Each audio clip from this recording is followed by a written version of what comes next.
हाँ जी पंजाबीओ किदां की हाल है तगड़े हो सारे। अज 17 अगस्त है और असी इतने खेत काम करते फिरते असी 17 अगस्त के हवाले पंजाबी योधे की याद आई, सोचा थोड़े नाल भी गलबात साझी करते हैं।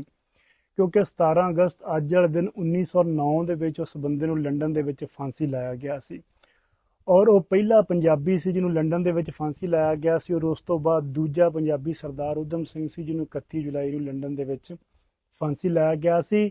17 ਅਗਸਤ 1909 ਦੇ ਵਿੱਚ ਫਾਂਸੀ ਲੱਗਣ ਵਾਲਾ ਪੰਜਾਬੀ ਕੌਮ ਦਾ ਹੀਰੋ ਮਦਨ ਲਾਲ ਢੀਂਗਰਾ 18 ਸਤੰਬਰ 1883 ਨੂੰ ਅੰਮ੍ਰਿਤਸਰ ਦੇ ਵਿੱਚ ਇੱਕ ਹਿੰਦੂ ਫੈਮਿਲੀ ਦੇ ਘਰ ਜਨਮ ਲੈਂਦਾ। ਉਸ ਬੰਦੇ ਦੀ ਅੱਗੇ ਗੱਲ ਸਾਂਝੀ ਕਰਨ ਤੋਂ ਪਹਿਲਾਂ ਮੈਂ ਤੁਹਾਨੂੰ ਇਹ ਦੱਸ ਦਿਆਂ ਕਿ ਸਾਡੇ ਜਿੰਨੇ ਵੀ ਪੰਜਾਬੀ ਯੋਧੇ ਨੇ, ਸਾਡੇ ਹੀਰੋ ਨੇ, ਸਾਨੂੰ ਉਹਨਾਂ ਨੂੰ ਯਾਦ ਰੱਖਣਾ ਚਾਹੀਦਾ। ਚਾਹੇ ਉਹ ਕਿਸੇ ਵੀ ਮਜ਼ਹਬ ਦੇ ਹੋਣ, ਕਿਸੇ ਵੀ ਮਸਲਕ ਦੇ ਹੋਣ, ਕਿਸੇ ਵੀ ਬਰਾਦਰੀ ਦੇ ਹੋਣ, ਸਾਨੂੰ ਉਹਨਾਂ ਨੂੰ ਯਾਦ ਰੱਖਣਾ ਚਾਹੀਦਾ। ਔਰ ਸਾਡਾ ਇਹ ਅਖਲਾਕੀ ਫਰਜ਼ ਹੈ। ਕੌਮਾਂ ਹਮੇਸ਼ਾ ਤਾਰੀਖ ਤੋਂ ਸਿੱਖਦੀਆਂ ਨੇ ਔਰ ਸਾਨੂੰ ਆਪਣੀ ਤਾਰੀਖ ਵੀ ਯਾਦ ਰੱਖਣੀ ਚਾਹੀਦੀ ਔਰ ਅੱਗੇ ਬੱਚਿਆਂ ਆਪਣਿਆਂ ਨੂੰ ਵੀ ਦੱਸਣੀ ਚਾਹੀਦੀ। ਔਰ ਸਾਡੀ ਤਾਰੀਖ ਕਿਸੇ ਵੀ ਕੌਮ ਤੋਂ ਘੱਟ ਨਹੀਂ ਹੈ। ਸਾਡੇ ਯੋਧੇ, ਸਾਡੇ ਜਰਨੈਲ, ਸਾਡੇ ਬਾਗੀ ਔਰ ਸਾਡੇ ਸੂਫੀਆ ਕਰਾਮ ਕਿਸੇ ਵੀ ਚੀਜ਼ ਦੀ ਗੱਲ ਕਰ ਲਵੋ, ਲਿਟਰੇਚਰ, ਅਦਬ, ਸਾਡਾ ਕਿਸੇ ਨਾਲੋਂ ਘੱਟ ਨਹੀਂ ਹੈ, ਵੱਧ ਹੀ ਹੋਏਗਾ। ਸੋ ਮੈਂ ਮਦਨ ਲਾਲ ਢੀਂਗਰਾ ਦੀ ਗੱਲ ਤੁਹਾਡੇ ਨਾਲ ਸਾਂਝੀ ਕਰਦਾ ਪਿਆ ਸੀ ਕਿ ਮਦਨ ਲਾਲ ਢੀਂਗਰਾ ਦਾ ਜਿਹੜਾ ਪਿਓ ਸੀ ਡਾਕਟਰ ਦਿੱਤਿਆਮਲ ਢੀਂਗਰਾ, ਉਹ ਗੋਰੇ ਦਾ ਬੜਾ ਹੀ ਵਫਾਦਾਰ ਬੰਦਾ ਸੀ ਔਰ ਗੋਰੇ ਨੇ ਉਹਨੂੰ ਕਾਫੀ ਜ਼ਮੀਨਾਂ ਵੀ ਅਲਾਟ ਕੀਤੀਆਂ ਹੋਈਆਂ ਸੀ ਔਰ ਗੁਲਾਮ ਟਾਈਪ ਆਦਮੀ ਸੀ। ਲੇਕਿਨ ਸਿਆਣੇ ਕਹਿੰਦੇ ਨੇ ਕਿ ਚੰਗਿਆਂ ਚੋਂ ਮੰਦੇ ਤੇ ਮੰਦਿਆਂ ਚੋਂ ਚੰਗੇ ਹੋ ਹੀ ਪੈਂਦੇ ਨੇ ਕਿ ਰੱਬ ਨੇ ਇੱਕ ਦਾਤ ਬਖਸ਼ੀ ਕਿ ਇੱਕ ਗੁਲਾਮ ਘਰ ਦੇ ਵਿੱਚੋਂ ਇੱਕ ਬਗਾਵਤ ਕਰਨ ਵਾਲਾ ਬੱਚਾ 1883 ਦੇ ਵਿੱਚ ਪੈਦਾ ਹੁੰਦਾ। ਔਰ ਸਿਆਣੇ ਕਹਿੰਦੇ ਨੇ ਕਿ ਜੰਮਦੀਆਂ ਸੂਆਂ ਦੇ ਮੂੰਹ ਤਿੱਖੇ ਹੁੰਦੇ ਨੇ। ਉਹ ਸ਼ੁਰੂ ਤੋਂ ਬਾਗੀ ਆ। 1904 ਦੇ ਵਿੱਚ ਜਦੋਂ ਪੜ੍ਹਨ ਵਾਸਤੇ ਲਾਹੌਰ ਦੇ ਵਿੱਚ ਆਉਂਦਾ ਤੇ ਉੱਥੇ ਆ ਕੇ ਜਦੋਂ ਗੋਰਿਆਂ ਦੇ ਕਰਤੂਤ ਵੇਖਦਾ ਔਰ ਗੋਰਿਆਂ ਦਾ ਬਗਾਵਤ ਕਰਦਾ, ਤਲਕ ਗੋਰਿਆਂ ਦਾ ਉਹਦੇ ਪਿਓ ਦੇ ਨਾਲ ਹੁੰਦਾ ਤੇ ਉਹਨੂੰ ਕਹਿੰਦੇ ਨੇ ਕਿ ਤੂੰ ਮਾਫੀ ਮੰਗ ਲੈ, ਪਰ ਉਹ ਮਾਫੀ ਨਹੀਂ ਮੰਗਦਾ। ਫਿਰ ਉਹਦੀ ਫੈਮਿਲੀ ਉਹਨੂੰ ਚੱਕ ਕੇ ਤੇ ਇੱਥੋਂ ਲੰਡਨ ਸੁੱਟ ਦਿੰਦੀ ਹੈ ਪੜ੍ਹਾਈ ਵਾਸਤੇ 1906 ਦੇ ਵਿੱਚ। ਲੇਕਿਨ ਉਹ ਗੱਲ ਉੱਥੇ ਹੀ ਆ ਨਾ ਕਿ ਸ਼ੇਰਾਂ ਨੂੰ ਸ਼ੇਰ 100 ਕੋ ਵਲ ਪਾ ਕੇ ਟੱਕਰ ਪੈਂਦੇ ਨੇ। ਉੱਥੇ ਜਾ ਕੇ ਫਿਰ ਉਹਨੂੰ ਰੈਵੋਲੂਸ਼ਨ ਬੰਦੇ ਜਿਹੜੇ ਨੇ ਉਹ ਮਿਲ ਜਾਂਦੇ ਨੇ, ਜਿਵੇਂ ਵੀਟੀ ਸਵਾਰਕਰ ਤੇ ਹੋਰ ਕੁਝ ਬੰਦੇ। ਤਾਂ ਉੱਥੇ ਜਾ ਕੇ ਫਿਰ ਉਹ ਆਪਣੀ ਇਹੀ ਲਹਿਰ ਸ਼ੁਰੂ ਕਰ ਦਿੰਦਾ। ਉਹ ਵੇਖਦਾ ਕਿ ਬ੍ਰਿਟਿਸ਼ ਸਰਕਾਰ ਗੋਰੇ ਜਿਹੜੇ ਨੇ ਪੰਜਾਬ ਦੇ ਵਿੱਚ ਵੀ ਸਾਡੇ ਪੰਜਾਬੀਆਂ ਨੂੰ ਮਾਰ ਰਹੇ ਨੇ ਔਰ ਇੱਥੇ ਜਿਹੜੇ ਸਾਡੇ ਸਟੂਡੈਂਟ ਨੇ ਪੰਜਾਬੀ, ਇੱਥੇ ਉਹਨਾਂ ਦੇ ਨਾਲ ਵੀ ਵਿਤਕਰੇ ਕੀਤੇ ਜਾਂਦੇ ਨੇ, ਉਹਨਾਂ ਨੂੰ ਵੀ ਮਾਰਿਆ ਜਾ ਰਿਹਾ।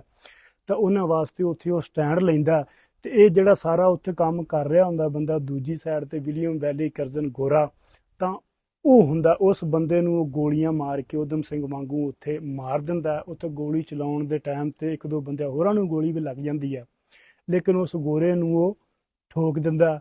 ਠੋਕਣ ਤੋਂ ਬਾਅਦ ਉੱਥੇ ਮੌਕੇ ਤੇ ਫੜਿਆ ਜਾਂਦਾ। ਅਦਾਲਤ ਜਾ ਕੇ ਇਤਰਾਫ ਕਰਦਾ ਕਿ ਬਾਈ ਜੀ ਮੈਂ ਮਾਰਿਆ, ਮੈਨੂੰ ਇਸ ਚੀਜ਼ ਤੇ ਕੋਈ ਰਿਗਰੈਟ ਨਹੀਂ ਹੈ, ਮੇਰੀ ਪੰਜਾਬੀ ਕੌਮ ਦੇ ਨਾਲ ਜ਼ੁਲਮ ਕਰਦੇ ਸੀ, ਵਿਤਕਰੇ ਕਰਦੇ ਸੀ। 1 ਜੁਲਾਈ 1909 ਨੂੰ ਉਹ ਮਾਰਦਾ ਔਰ 17 ਅਗਸਤ 1909 ਨੂੰ ਉਸ ਬੰਦੇ ਨੂੰ ਫਾਂਸੀ ਦੇ ਦਿੱਤੀ ਜਾਂਦੀ ਹੈ।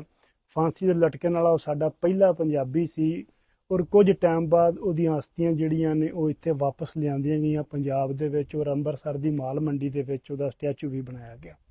ਸੋ ਗੱਲ ਕਰਨ ਦੀ ਫਿਰ ਇਹ ਆ ਜਾਂਦੀ ਹੈ ਕਿ ਉਹ ਹਿੰਦੂ ਹੈ, ਸਿੱਖ ਹੈ, ਮੁਸਲਿਮ ਹੈ, ਈਸਾਈ ਹੈ। ਉਹਨੇ ਪੰਜਾਬ ਵਾਸਤੇ, ਪੰਜਾਬੀ ਕੌਮ ਵਾਸਤੇ ਕੁਰਬਾਨੀ ਦਿੱਤੀ ਹੈ ਤੇ ਸਾਡੇ ਵਾਸਤੇ ਉਹ ਹੀਰੋ ਹੈ। ਬਹੁਤ ਸਾਰੇ ਲੋਕ ਕਹਿੰਦੇ ਨੇ ਕਿ ਯਾਰ ਤੂੰ ਮੁਸਲਮਾਨ ਹੋ ਕੇ ਹਿੰਦੂਆਂ ਨੂੰ ਹੀਰੋ ਮੰਨਦਾ, ਤੂੰ ਸਿੱਖਾਂ ਨੂੰ ਹੀਰੋ ਮੰਨਦਾ, ਜਾਂ ਸਿੱਖ ਹੋ ਕੇ ਕਹਿੰਦੇ ਨੇ ਤੂੰ ਮੁਸਲਮਾਨਾਂ ਨੂੰ ਦੁੱਲੇ ਭੱਟੀ ਨੂੰ ਹੀਰੋ ਕੇ ਮੰਨਦੇ ਹੋ। ਇਹ ਗੱਲ ਨਹੀਂ ਹੈ, ਕਿਉਂਕਿ ਉਦੋਂ ਮਦਨ ਲਾਲ ਢੀਂਗਰਾ ਨੇ ਇਹ ਨਹੀਂ ਵੇਖਿਆ ਸੀ ਕਿ ਇਕੱਲੀ ਹਿੰਦੂ ਕੌਮ ਨੂੰ ਤੰਗ ਕਰ ਰਿਹਾ, ਉਹਨੇ ਵੇਖਿਆ ਸੀ ਮੇਰੀ ਪੰਜਾਬੀ ਕੌਮ ਨੂੰ ਤੰਗ ਕਰ ਰਿਹਾ। ਊਧਮ ਸਿੰਘ ਨੇ ਇਹ ਨਹੀਂ ਵੇਖਿਆ ਸੀ ਕਿ ਇਕੱਲੇ ਸਿੱਖ ਕੌਮ ਨੂੰ ਗੋਰੇ ਮਾਰ ਰਿਹਾ, ਉਹਨੇ ਵੇਖਿਆ ਸਾਰਿਆਂ ਨੂੰ ਮਾਰ ਰਿਹਾ। ਦੁੱਲੇ ਭੱਟੀ ਨੇ ਇਹ ਨਹੀਂ ਸੋਚਿਆ ਸੀ ਕਿ ਮੇਰੀ ਇਹਦੇ ਨਾਲ ਕੋਈ ਖਾਨਦਾਨੀ ਦੁਸ਼ਮਣੀ ਹੈ ਜਾਂ ਸਿਰਫ ਔਰ ਸਿਰਫ ਮੇਰਾ ਇਹਨੇ ਪਿਓ ਮਾਰਿਆ ਜਾਂ ਮੇਰਾ ਦਾਦਾ ਮਾਰਿਆ ਅਕਬਰ ਬਾਦਸ਼ਾਹ ਨੇ ਤਾਂ ਇਹਨੂੰ ਮੈਂ ਮਾਰਨਾ। ਉਹਨੂੰ ਪਤਾ ਸੀ ਕਿ ਉਹ ਲਗਾਨ ਟੈਕਸ ਲਾ ਕੇ ਸਾਰੇ ਪੰਜਾਬ ਨੂੰ ਤੰਗ ਕਰ ਰਿਹਾ ਤੇ ਉਹ ਬੰਦਾ ਭਿੜ ਗਿਆ ਸੀ। ਰਾਏ ਅਹਿਮਦ ਖਾਨ ਦੀ ਟੈਰੀਟਰੀ ਦੇ ਵਿੱਚ ਵੀ ਸਿੱਖ ਬੈਠੇ ਹੋਏ ਸੀ ਉਸ ਸਮੇਂ, ਠੀਕ ਹੈ।